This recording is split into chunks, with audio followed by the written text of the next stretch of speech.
কানাই নামৰ মানুহ এজনে ওপৰত বহি ইয়াত বৰশী বাইছিল সেইকাৰণে মণিকলিছা দেৱাল আৰু ইয়াত পাহাৰবিলাক দেখা পাই মজা লাগি ভিউটো তামাম লাগি বাঘ হলাত ডাঙৰ কথা নহয় কিন্তু ইজি কথা পাহাৰৰ ওপৰত বাঘলৈ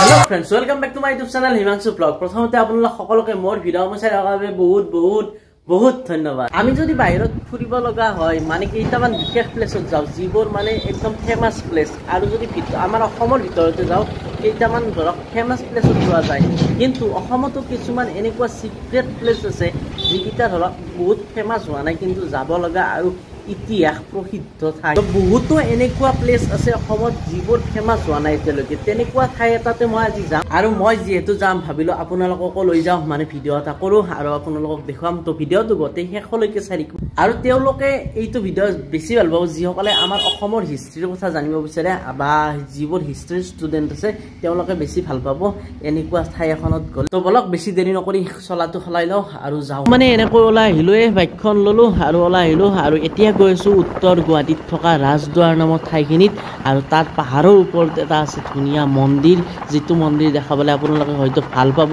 গতিকে ভিডিঅ'টো শেষলৈকে চাই থাকিব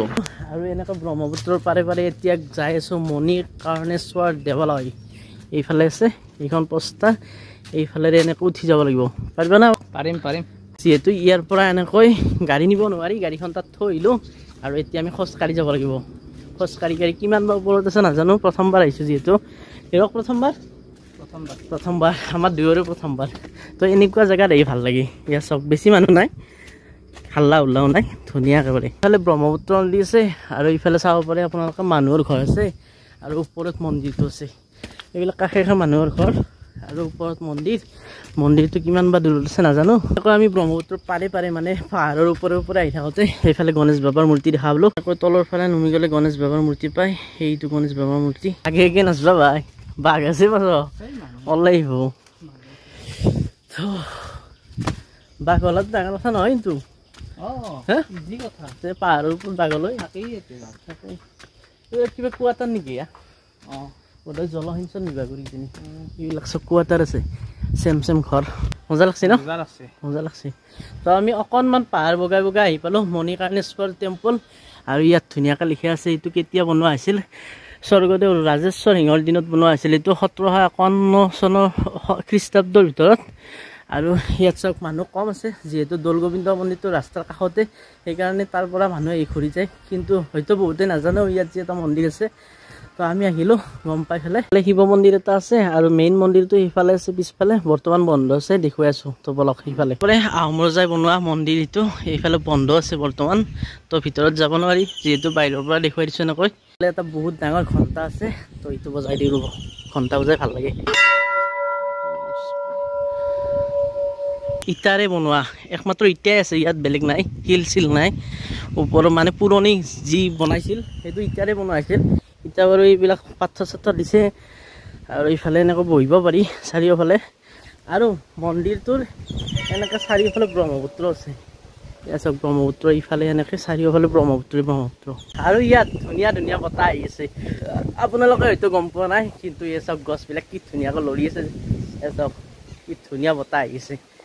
ৱাও মজা আৰু ইয়াত মানুহৰ ঘৰ নাই ওপৰত একদম ওপৰত আছে পাহাৰৰ ওপৰত সেইবাবে ইয়াত মানুহৰ ঘৰ নাই পাহাৰখনত একদম ওপৰত মন্দিৰটো আছে যদি আপোনালোকে কেতিয়াবা দৌল গোবিন্দ মন্দিৰত আহে নহয় আহিব পাৰিব ইয়াত তো হিৰক কেনেকুৱা বনাইছিল ন তেতিয়া যে মজা বনাইছিল আৰু ব্ৰহ্মপুত্ৰৰ একদম চাৰিওফালে ব্ৰহ্মপুত্ৰ আছে মজা লাগে ইয়াত চব বতাহ আহিছে একেবাৰে ধুনীয়া বতাহ আহিছে আৰু ইয়াৰ পৰা পাহাৰবিলাক দেখা পাই মজা লাগে ভিউটো তামাম লাগে চব গছৰ মাজেৰে পাহাৰসমূহ ধুনীয়া লাগে একদম ধুনীয়া দৃশ্য হয়তো মোবাইলত এনেকুৱা দেখা নাই ভালকে কিন্তু আমি ইয়াৰ পৰা বঢ়িয়াকৈ দেখিছোঁ ন এইটো মজা লাগে আমাৰ সৌভাগ্য হৈছিল আইতা এজনী আহিল আৰু ৰুমটো মানে মন্দিৰটো খুলিলে আৰু ভিতৰত আমি এনেকৈ আহি সেৱা কৰিলোঁ আইতা এজনী মন্দিৰটোৰ বিষয়ে ধুনীয়াকৈ কৈ দিব ৰ'ব ইফালে আছে মন্দিৰটো আৰু আইতাও আছে ইয়াত মন্দিৰটোত আইতাই সদায় ইয়াত মোচা কৰে আইতাৰ নামটো কি আছিল পদুমী দাস তো মন্দিৰ ভাগৰ বিষয়ে কৈ দিয়কচোন অকণমান মন্দিৰটোৰ বিষয়ে কথা হ'ল কি এইটো যেতিয়া শিৱই পাৰ্বতীৰ কাণত লৈ ঘূৰি ফুৰিছিল সেই সময়ত তেওঁ কাণৰ খণ্ডটো পৰিছিল সেইকাৰণে মণিকৰ্ণেশ্বৰ দেৱাল আৰু ইয়াতে ডিগেশ্বৰী মাতাজীক আনি ইয়াতে বিবাহ হয় মদন চতুৰ্দশী তিথি দিনাই হয় সেই বিয়াত ধুমধামে বিয়াত মানুহৰ বিয়া দৰে হয় আৰু লগতে বলবম চলে শিৱৰাত্ৰিটো বহুত যথেষ্ট মানুহ হয় ইয়াত যদি দৰ্শন কৰে চাকৰি বাকৰি বিষয় হয় আৰু 2 নম্বৰত বাচ্চা হয় আৰু বিবাহ যদি ভাঙি থাকে 10বাৰমান সেই বিবাহো তেওঁ অৰ্পণ কৰে সেইখিনি বিষয়ে মই যিখিনি জানো তেওঁ শিৱ বাবাই যেতিয়া আহি তেওঁ মা আছে 2জন একজাত আছে আৰু লগতে তেওঁ গোটেই বস্তুবোৰ ইয়াতে মণি মুকুতা জব্দ কৰি ৰাখি তেওঁলোকে এইটো পূজা পাতল দি থাকে আমি যিখিনি জানো সেইখিনিহে আমি ক'ব পাৰোঁ তাৰ ওপৰত আমি সাজি ক'বলৈ আমি ক্ষমতা নাই হয় বহুতে নাজানে ইয়াৰ বিষয়ে তো আইতাই ধুনীয়াকৈ কৈ দিলে এইফালে হেৰিটো আছে